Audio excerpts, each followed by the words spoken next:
Katika ulimwengu wa siasa za kimataifa, si kila vita huanza kwa risasi, vingine huanza kwa kauli, na safari hii moto wa maneno umeibuka baina ya ikulu ya Marekani na makao makuu ya Vatican. Upande mmoja yupo Donald Trump, rais anajulikana kwa misimamo mikali na lugha isiyoficha hasira zake. Upande mwingine yupo Papa Leo wa 14, kiongozi wa kanisa Katoliki duniani, anayesisitiza kuwa sauti ya dini haiwezi kutenganishwa na wito wa amani. Mvutano wao sasa umeanza kuteka macho ya dunia. Yote yalianza baada ya Papa kuendelea kukosoa sera za kivita zinazohusishwa na Marekani na Israel, hasa kuhusu taifa la Iran. Papa hakutumia lugha ya matusi wala ghadhabu, bali alizungumza kwa sauti ya kiongozi wa dini anayehofia dunia kuendelea kuteketezwa na moto wa migogoro. Katika moja ya kauli zake zilizozua mjadala mkubwa, Papa alisema wazi dhamira ya kanisa Katoliki ni kuhubiri Injili na kutoa mafundisho kwa ajili ya kufanikisha amani. Ikiwa mtu anataka kunikosoa kwenye kuhubiri Injili, basi afanye hivyo kwa uaminifu. Kauli hiyo ilisikika kama mshale uliotumwa moja kwa moja kuelekea Washington. Donald Trump, ambaye mara nyingi hujibu mashambulizi kwa mashambulizi makali zaidi, hakuficha kutoridhishwa kwake. Kwa mara nyingine tena alirejesha hoja madai ya silaha za nyuklia za Iran, hoja ambayo kwa miaka mingi imekuwa kivuli kinachotumika kuhalalisha mashinikizo na misimamo dhidi ya Tehran. Lakini safari hii mjadala haukubaki kwa Irani pekee, uliingia hadi kwenye mipaka ya dini, maadili na nafasi ya viongozi wa kiroho katika siasa za dunia. Trump aliwahi kusema wazi kuwa hahitaji papa anayepinga sera zake. Kauli hiyo ilizua mjadala mkubwa barani Ulaya na ndani ya duru za kidiplomasia. Hata waziri mkuu wa Italia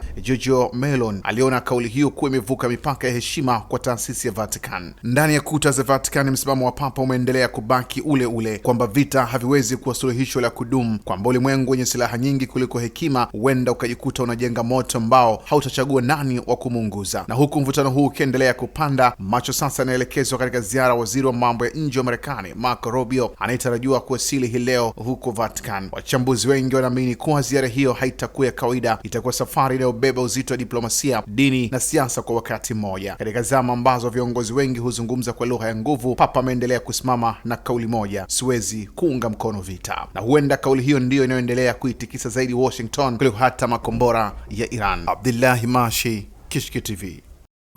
Kishki TV, nuru ya dini yako.